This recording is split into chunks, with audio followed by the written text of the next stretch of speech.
এই শুয়ারের বাচ্চা, টাকাটা কবে দিবি? তোর বোনের অফিসের সামনে দাঁড়িয়ে আছি রে। আমি হাতে ধরছি, পায়ে পড়ছি।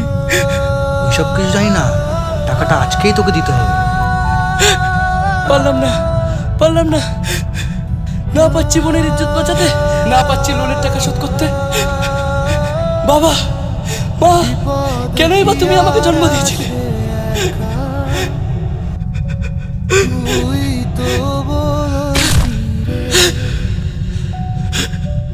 আজ শোকের মিছিলে আমরা সবাই, তুই নেই পাশে রে,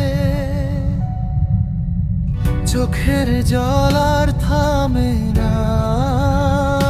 এখন কাঁদছিস কেন? নে টাকা নে, নে তুই টাকা নে। কি রে পার্থ, আজ এখানে থাকবো না, মা ডাকছে।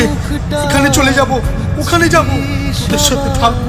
দেখ দেখ, আজকে ছেলেটা নেই, দেখ। ইশারায় শোনো, ডাকছি তোরে বারবার, এমন করে ফাঁকি দিয়ে। মানুষ বলে অভাব বড় কষ্ট, কিন্তু ঋণের জ্বালা অভাবের চেয়েও বিষাক্ত। অভাব মানুষকে লড়তে শেখায়, আর ঋণ মানুষকে তিলে তিলে মরতে শেখায়। আর যদি আমি না থাকি, তবে কি এই দেনাগুলো মিটে যাবে? হ্যালো, স্যার, আমি মানি লোন থেকে বলছি, আপনি কি লোন নিতে ইচ্ছুক?